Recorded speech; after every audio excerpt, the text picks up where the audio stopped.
মাশাআল্লাহ এরকম মজাদার একটা খিচুড়ি খেতে কার না ভালো লাগে। যদি হয় সেটা একটু আঠালো টাইপের তাহলে তার কথাই নেই।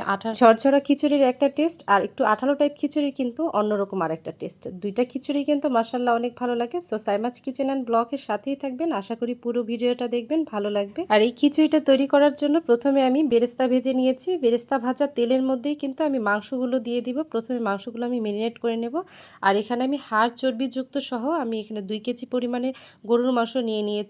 আর এখানে আদা পেস্ট দিয়ে দিব প্রায় ৫ থেকে ৬ টেবিল চামচের মতো।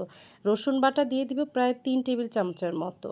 এরপরে হচ্ছে পেঁয়াজ বাটা দিয়ে দিয়েছি প্রায় ১.৫ টেবিল চামচের মতো। হলুদের গুঁড়া ভরে ভরে ১ টেবিল চামচ, জিরার গুঁড়া ১ টেবিল চামচ, ধনিয়ার গুঁড়া ১ টেবিল চামচ, লাল মরিচের গুঁড়া ২ টেবিল চামচ। আপনারা মরিচটা যে যেরকম পছন্দ করেন সেরকম দিতে পারেন।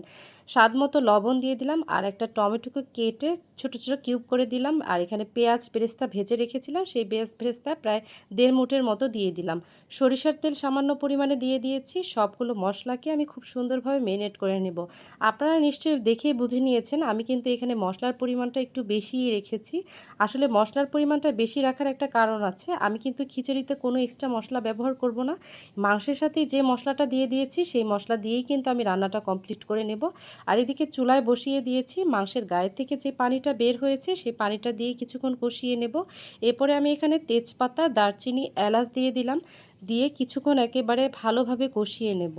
এরপর আরও কিছুক্ষণ এই পানির মধ্যে কষিয়ে নেব। কষিয়ে ঢাকনা দিয়ে ঢেকে দেব।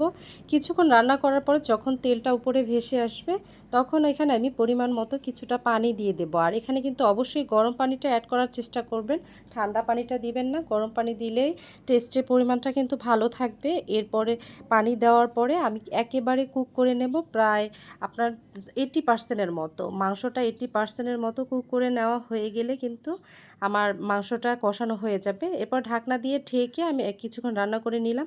রান্না করার পরে যখন আমার তেলটা উপরে ভেসে আসবে তখন কিন্তু আমার মাংসটা প্রায় 80% মতো সিদ্ধ হয়ে গিয়েছে। এরপরে আমি মাংসগুলোকে কিছুক্ষণ একটু নেড়েচেড়ে নিলাম। এরপরে মাংসগুলোকে আমি উঠিয়ে নেব। মশলাটা উঠাবো না, জাস্ট মাংসগুলো উঠিয়ে নেব। মাংসগুলো উঠিয়ে নেওয়ার পরে যে মশলাগুলো থাকবে তার মধ্যে এখানে আমি চাল ডাল দিয়ে দিলাম। এখানে আমি মসুরির ডাল, মুগের ডাল আর বুটের ডালটা দিয়েছি। মসুরির ডালটা একটু ধুয়ে দিলেই হয়ে যাবে, কিন্তু মুগের ডালটা কিন্তু আপনাকে একটু ভেজে নিতে হবে। হালকা ভেজে নিয়ে ধুয়ে পরিষ্কার করে নিলেই হবে।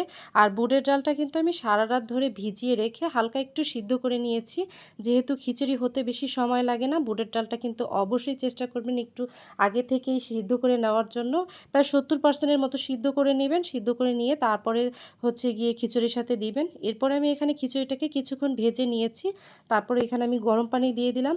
আর গরম পানি কিন্তু আমি এখানে পরিমাণটা একটু বেশি দিয়েছি, যেহেতু একটু মাখো মাখো খিচুড়ি করতে চাচ্ছিলাম, এজন্য কিন্তু গরম পানির পরিমাণটা বেশি দিয়ে দিয়েছি। এরপর স্বাদ মতো লবণ দিয়ে দিয়েছি, গোটা কয়েকটা কাঁচামরিচ দিয়ে দিয়েছি। দিয়ে আমি কিছুক্ষণ একটু নেড়ে চেড়ে নেব।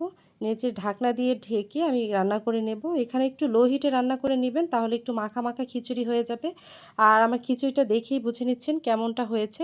এরপর আমি এখানে 1 টেবিল চামচের মতো ঘি দিয়ে দিয়েছি। ঘিটা দিয়ে আমি আরও কিছুক্ষণ রান্না করে নেব। ঘিটা কিন্তু অবশ্যই দেওয়ার চেষ্টা করবেন, তাহলে একটা শাহি ফ্লেভার আসবে, খুব সুন্দর একটা ঘ্রাণ আসে। এরপরে আমার খিচুড়ির পানিটা একটু কম হয়েছিল, আমি আরেকটু পানি ব্যবহার করেছি। এরপর যে মাংসগুলো রেখে দিয়েছিলাম সেই মাংসগুলো দিয়ে আমি দিয়ে দিলাম। সবগুলো দিয়ে আমি কিছুক্ষণ একটু নেড়েচেড়ে নেব। মাংসগুলো একেবারে পারফেক্টলিভাবে খিচুড়ির সাথে কিন্তু মিলিয়ে নিতে হবে। আর এই খিচুড়িটা মিলিয়ে নেওয়ার পরে একটু দেখুন আঠালো টাইপ হয়েছে, এরকম খিচুড়িটা কিন্তু আঠালো আঠালো হবে। আর এর পর্যায়ে আমি উপর দিয়ে আরও ঘি দিয়ে দিচ্ছি। যত ঘি দিবেন ততই আপনি দেখবেন খাওয়ার সময় ঘিয়ের যে একটা স্মেল আসছে সেই স্মেলটা কিন্তু খুবই ভালো লাগবে। এরপরে দমে রেখে দেব প্রায় 20 থেকে 30 মিনিটের মতো। দমে রেখে দিলেই কিন্তু পারফেক্টলিভাবে দেখবেন খিচুড়িটা একেবারে হয়ে এসেছে। উপর নিচ কিছুক্ষণ পরপরই কিন্তু উল্টিয়ে দিতে হবে, কারণ দেখা যাচ্ছে উপরের দিকটা হবে না, নিচের দিকটা হয়ে যাবে। এর জন্য কিন্তু উল্টিয়ে পাল্টিয়ে একেবারে সমস্তটা খুব সুন্দরভাবে মিলিয়ে নিতে হবে। আর খিচুড়িটা দেখুন মাশাআল্লাহ কত সুন্দর হয়েছে। এরপর আমি একটু একটু চেপে একেবারে দমে দিয়ে দেব আরও 10 থেকে 15 মিনিটের মতো।